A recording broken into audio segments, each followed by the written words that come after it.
আমরা ভেবেছিলাম হয়তো দেশ মুক্ত হয়ে গেছে।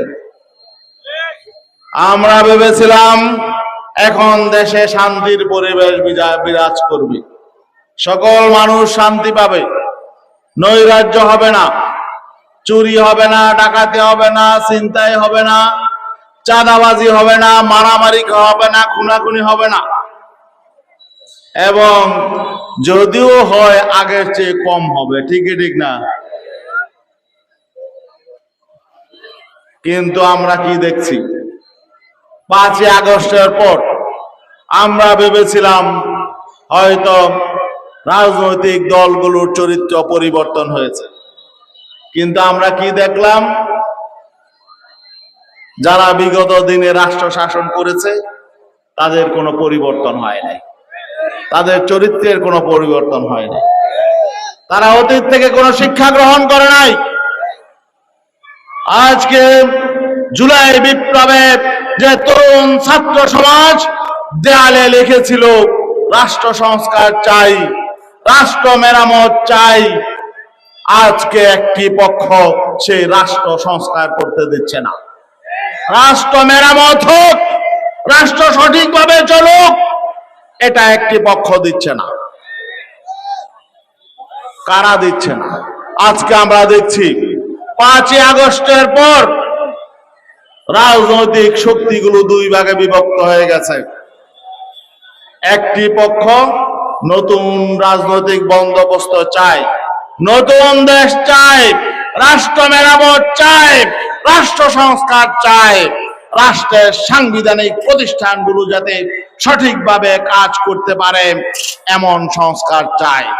একটি পক্ষ অতীতে যে নির্বাচন, যেন তেন নির্বাচন, প্রহসনের নির্বাচনের বিরুদ্ধে অবস্থান নিয়েছে, সঠিক নির্বাচন চায়, জনগণের মতের সঠিক প্রতিফলন চায়।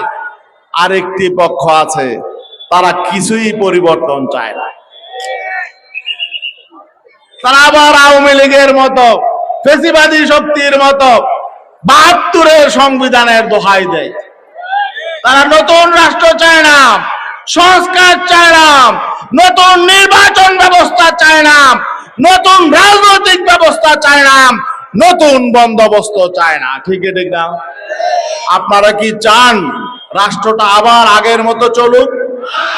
বিগত 54 বছর যে ধ্বংসের রাজনীতি চলেছে, যে প্রতিহিংসার রাজনীতি চলেছে, যে জিহাংসার রাজনীতি চলেছে, যে লুটপাটের রাজনীতি চলেছে, যে খুনের রাজনীতি চলেছে, আপনারা কি চান তা আবার সামনে চলুক? অতএব কোন দলের নাম নেওয়া প্রয়োজন নেই, পার্থক্য সবার কাছে পরিষ্কার। যারা পুরাতন রাজনীতি চায়, পুরাতন সংবিধান চায়, পুরাতন কালচার চায়, তারা একটা পক্ষ।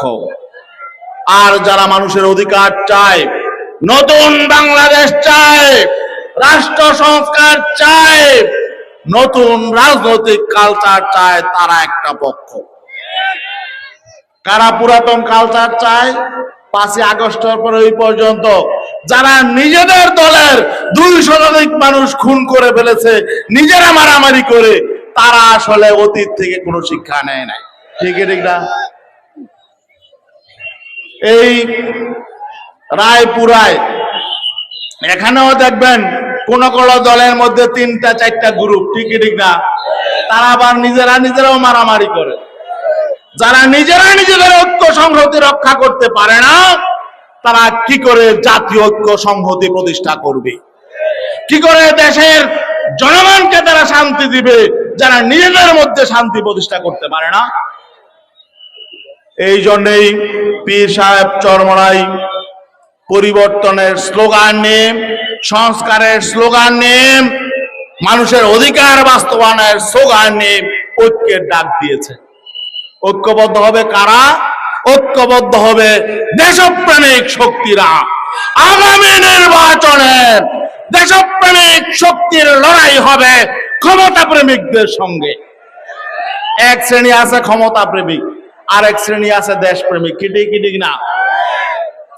আমরা দেশপ্রেমিক না ক্ষমতা প্রেমিক? এই দেশপ্রেমিক শক্তিকে আগামী নির্বাচনে লড়াই করতে হবে দেশ বিরোধী ক্ষমতা প্রেমিক শক্তির সাথে। গতকালকে পরশুদিন দেখলাম জাতীয় পার্টিকে আপনারা চিনেন? এরা কারা? হ্যাঁ, এরা নিজেরাও হলো ফেসিবাদের দোসর। এটা কোনো রাজনৈতিক দল না, এটা হলো ভারতীয় এজেন্ট। ঠিক না? ভারতীয় এজেন্ডা বাস্তবায়নের জন্য এই দলটা জন্ম নিয়েছে। জন্ম থেকে আজ পর্যন্ত এরা কোনো গঠনমূলক রাজনীতি করে নাই। তারা দেশের বিরুদ্ধে ষড়যন্ত্র চক্রান্ত করেছে। এখন দেখলাম জাতীয় পার্টির মহাসচিব শামীম হায়দার পাটোয়ারি তিনি বলছেন যে জাতীয় পার্টিকে রক্ষা করার দায়িত্ব এখন বিএনপির। আপনারা কথা বুঝেছেন, শুনেছেন, জানেন যে জাতীয় পার্টিকে রক্ষা করার দায়িত্ব এখন কার? বিএনপি। তার মানে কি? তার মানে জাতীয় পার্টিও বুঝে গেছে যে আসলে চোর, বাটপার, ধাপ্পাবাজ এবং এজেন্টদেরকে কারা রক্ষা করতে পারে।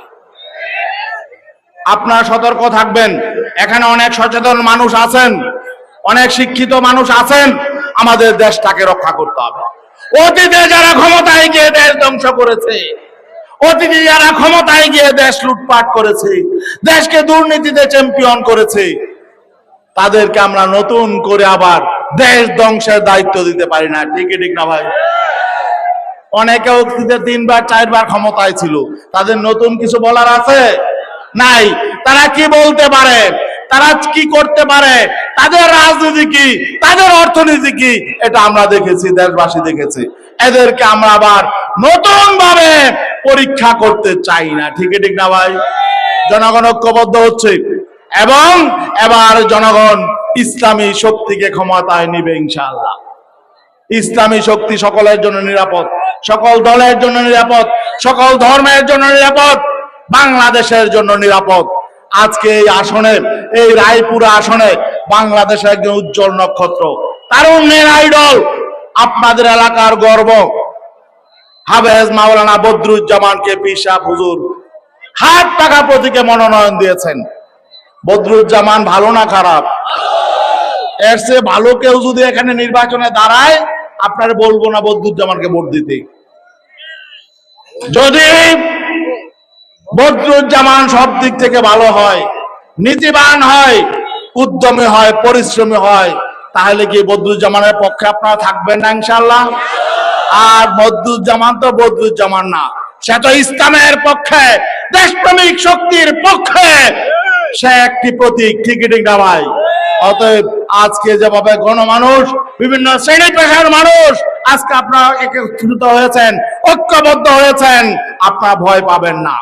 অনেকে অনেক রকম ষড়যন্ত্র করবে, চক্রান্ত করবে, অনেকে চোখ গরম করবে, চোখ রাঙাবে, আপনারা ভয় পাবেন? আমরা তো জানি রায়পুরার মানুষ সাহসী, তাই না? আপনারা কাউকে ভয় পাবেন না। এবং বর্তমান প্রজন্ম, নতুন প্রজন্ম, নতুন ভোটাররা, তারা এত বড় মহাশক্তিধর ফেসিবাদী আওয়ামী লীগকে ক্ষমতা থেকে তাড়িয়ে ভারত পাঠিয়েছে।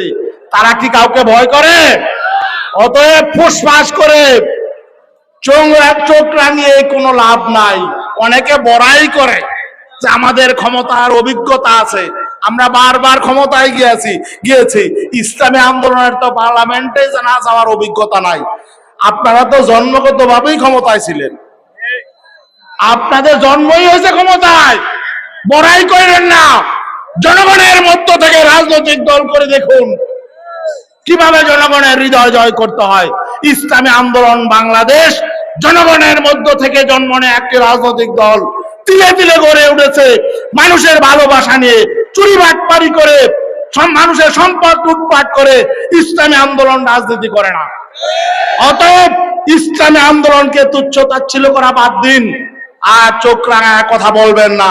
আমরা এবার প্রতিরোধ করে তুলবো ইনশাআল্লাহ, কাউকে ছাড় দিব না। জনগণের ভোটাধিকার রক্ষার জন্য প্রয়োজনে আমরা কাফনের কাপড় নিয়ে এবার মাঠে নামবো ইনশাআল্লাহ। সবাই প্রস্তুত থাকবেন। আসসালামু আলাইকুম।